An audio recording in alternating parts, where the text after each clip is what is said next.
Imagine if houses become magic money machines. You buy a house today, and next month it becomes more expensive, then more expensive, then even more expensive. So everyone starts thinking, wait, why work hard? Just buy houses.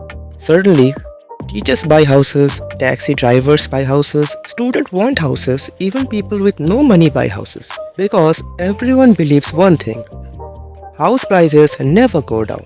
But then one day, the entire thing collapsed. Banks failed, millions lost homes, people lost jobs, and the whole world entered a financial crisis. This was the 2008 housing bubble. In the early 2000s, America had very low interest rates. Banks started giving loans very easily. Normally, banks are careful. They ask, do you have income? Can you repay? Do you have savings? But during the housing boom, banks become greedy. They thought housing prices always go up, so even people fail to pay, we still win. So loans become easier and easier to get. Soon everyone wanted houses, not because they needed homes, but because they wanted quick money. People bought homes just to sell them later for higher prices. This is called speculation. A house stopped feeling like a home, it became a casino chip. Then things became more dangerous. Banks started giving loans to people who clearly could not afford them. No stable jobs, no savings, sometimes even no income at all. But banks didn't care because they believed prices will keep rising forever. These risky loans were called subprime mortgages, which is basically a fancy way of saying bad loans. Now, here's the crazy part: banks did not keep these bad loans. Instead, they packaged thousands of risky loans together and sold them as safe investments. Big investors bought them, retirement funds bought them, other banks bought them. Almost nobody realized these loans are terrible. The entire financial system became a giant tower built on weak bricks. As house prices kept rising, people felt richer and richer. Families borrowed more money, banks lent even more money. Everyone believed this can never fail. Then house prices stopped rising. Just for a moment, but that tiny pause created a huge problem. Because many people could barely afford their loans. They only survived because prices kept going up. Now prices stopped, and suddenly people could not repay their mortgages. People started losing homes, banks stopped getting money, investors panicked.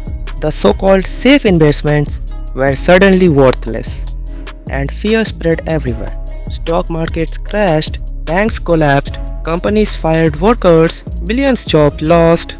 The bubble had burst. One of the biggest moments happened when a giant bank called Lehman Brothers collapsed completely.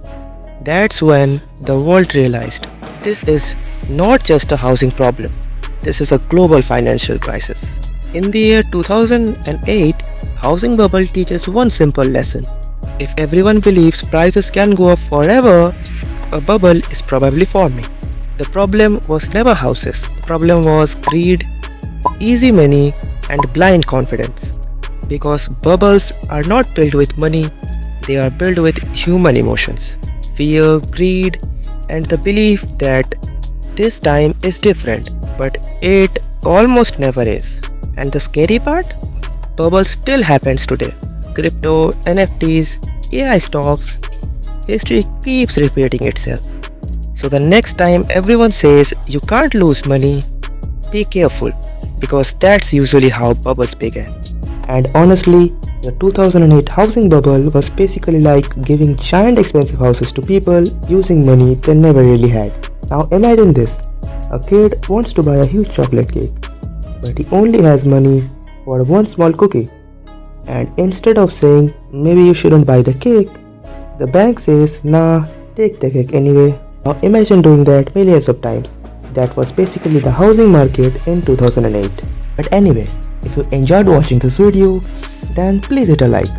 And if my example made sense, then please subscribe. Because in the next video, I'll explain another bubble that looks completely complicated on the outside, but is actually just human behavior repeating itself again. And once you start seeing that pattern, you realize the world isn't random at all, it's predictable. But for now, thanks for watching my video. See you in the next one.